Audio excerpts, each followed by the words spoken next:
मैंने पहले आपको बताया है कि इलेक्ट्रो होम्योपैथी में मूल रूप से 38 मेडिसिन्स हैं। 32 in globule forms and 6 in liquid forms.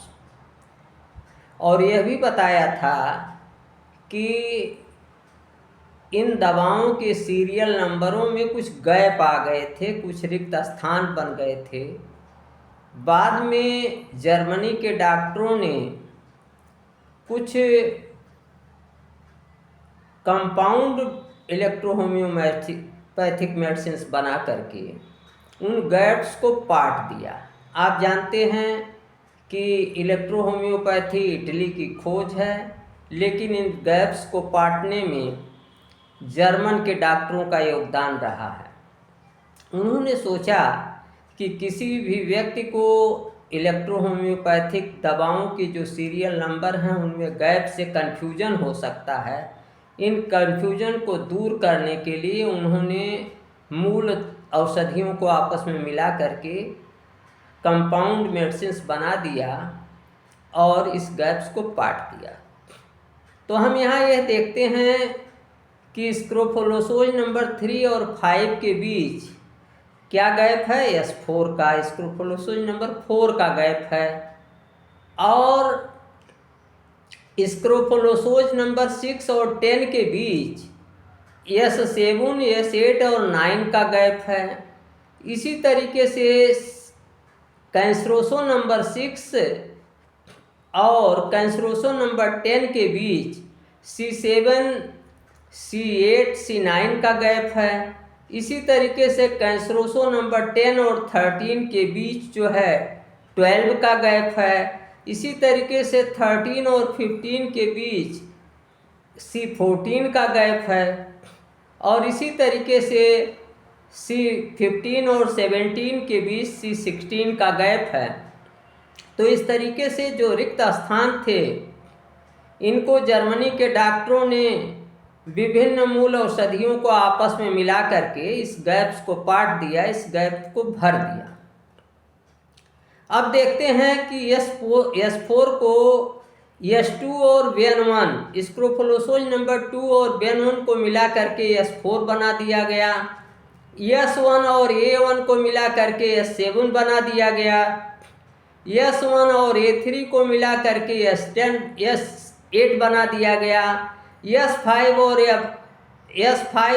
और F1 को मिला करके S9 बना दिया गया।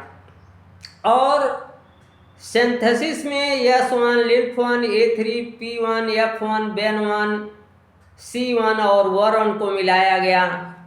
LIMF2 में LIMF1 और S1 और A3 को मिलाया गया। P5 में P2, C5, BN1 को मिलाया गया। P6 में P1 और C5 को मिलाया गया। P7 में P1, C5 और A1 को मिलाया गया। P8 में P2, C5 और F1, P1, C5 और F1 से P9 बना दिया गया। C5 और A2 से C7 बना दिया गया। S2, C10 और F1 से C8 बना दिया गया। और A3, C5 और S1 से C9 बना दिया गया। A2, S5, C5 से C11 बना दिया गया। A1, C1 से C12 बना दिया गया। और C14 में C13, F1 और A3 को मिलाया गया। इसी प्रकार से C16 में C15, S1, A3, BN2 में BN1, S2, C17, BN3 में BN1, C5, A2, BN4 में BN1, A2, WR1, BN5 में BN1, S5, A3, C3 को मिला दिया गया। तो इस तरीके से ये कॉम्प्लेक्स औषधियाँ तैयार कर दी गई और गैप्स को पाट दिया गया। यहाँ आप देखेंगे कि गैप्स को पाटने के साथ ही साथ जो बेंड्रियो ग्रुप में है उसमें कुछ नई औषधियाँ कंपाउंड मेडिसिन्स बना दी गई। इसी तरीके से पेटोरियल ग्रुप में P5, P6, P7, P8, P9 ये औषधियाँ भी कंपाउंड नई बना दी गई, यहाँ कोई गैप नहीं था। तो गैप को पाटने के साथ ही साथ बेंडियो और पेटोरेल ग्रुप में कुछ नए कंपाउंड्स भी जोड़ दिए गए जो गैप नहीं थे। तो इस तरीके से जो ये कंपाउंड मेडिसिन इलेक्ट्रो होम्योपैथी में बनाई गई नई, इनकी टोटल संख्या है 22। पहले आपको मैंने बताया कि 38 मेडिसिन इलेक्ट्रो होम्योपैथी में थी और अब 22 और उसके साथ मिल गई, तो टोटल नंबर 38 + 22 38 और 22 दोनों मिल के टोटल हो गए 60। तो एट प्रेजेंट इलेक्ट्रो होम्योपैथी में 60 मेडिसिन हैं। There are 60 medicine in electro homeopathy at present.